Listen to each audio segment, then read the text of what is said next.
Eccoci in studio oggi per Ditolo al vostro TG la segnalazione di un telespettatore per una pericolosa serie di buche a Catania tra la circonvallazione e Viale Vittorio Veneto su strade appena rifatte. Sentiamo Angelo Gagliano. È la segnalazione di un nostro telespettatore a portarci sulla circonvallazione di Catania, sulla quale ormai da qualche mese sono in corso gli interventi di sostituzione del manto stradale. Marco, il nostro telespettatore, ci ha fatto notare come nel tratto di Viale Ulisse in direzione Ognina da qualche giorno è improvvisamente comparsa questa buca, larga una quarantina di centimetri, profonda 30. Un pericolo, soprattutto per i centauri, che rischiano di farsi seriamente male. Marco si chiede, a questo punto lo facciamo anche noi, come questo sia possibile.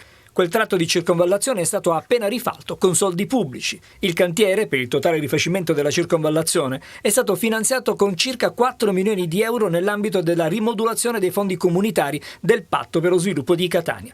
È grave poi che la stessa cosa, cioè la formazione di una buca in una strada, si sia verificata anche all'inizio di Viale Vittorio Veneto, dove il personale della manutenzione del comune, come vedete nelle immagini, è intervenuto con dell'asfalto grezzo, transennando poi la zona. Ma guardando attentamente si vede chiaramente che la zona centrale sta già collassando. È chiaro che qualcosa è andato storto, probabilmente nei lavori propedeutici alla stesura dell'asfalto. È il caso, secondo noi, che l'amministrazione accerti eventuali responsabilità e chieda alle ditte che hanno eseguito i lavori di ripristinare il tutto, ovviamente senza costi aggiuntivi.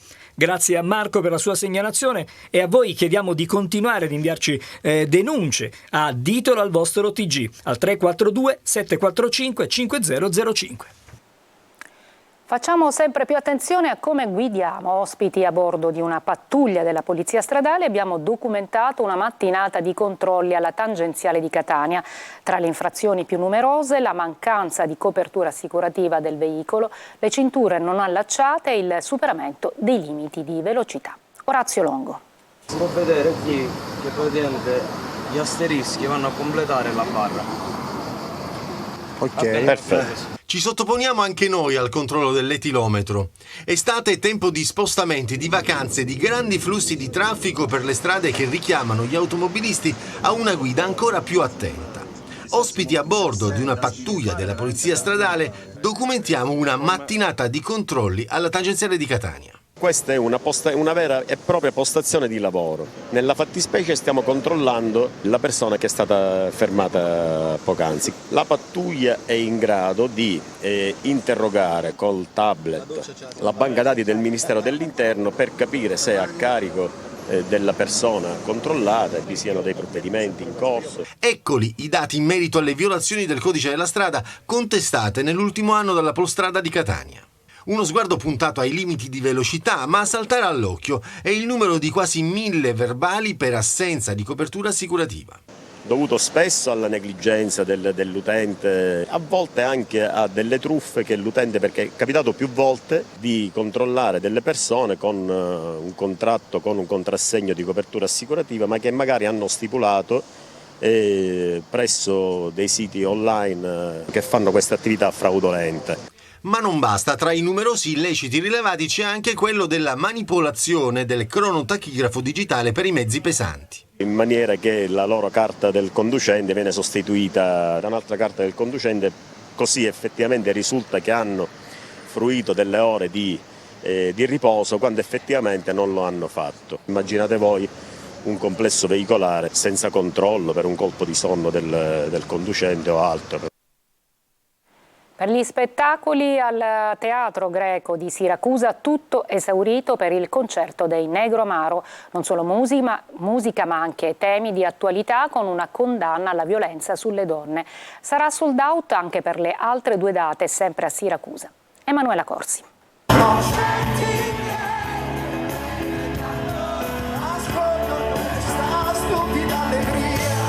20 anni di musica da festeggiare con un tour nei teatri di pietra più belli d'Italia. I Negramaro fanno tappa in Sicilia, al Teatro Greco di Siracusa. Essere in Sicilia, essere a Siracusa, essere in questo posto magico non è solo il caldo e l'aria afosa a togliermi l'ossigeno, è proprio siete voi e l'emozione. Grazie a tutti, davvero di cuore. Giuliano, Andro, Lele, Ermanno, Danilo e Pupillo. 6 amici che, partiti da una cantina del Salento, sono arrivati ai più grandi palcoscenici nazionali e internazionali.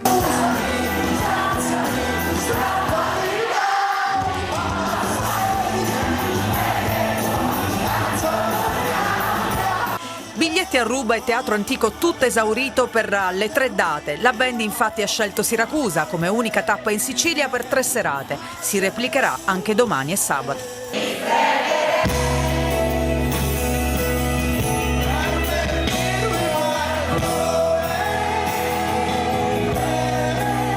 Durante la serata la band ha dedicato un momento al tema della violenza sulle donne, che ha visto la partecipazione di tutto il pubblico presente. Questa canzone è dedicata a tutte le donne che devono proteggersi da stronzi come noi. L'estate musicale in Sicilia, soprattutto al Teatro Greco, non finisce qui.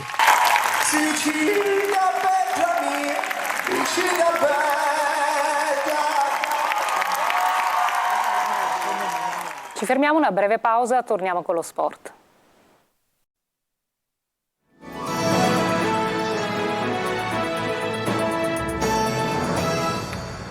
Ufficiale il passaggio di Riccardo Ladinetti alla Catania. Nello staff di Tabiani entra Stefano Agresti, che in carriera è stato secondo di Zaccheroni in varie esperienze in Italia e all'estero. Marco Carli.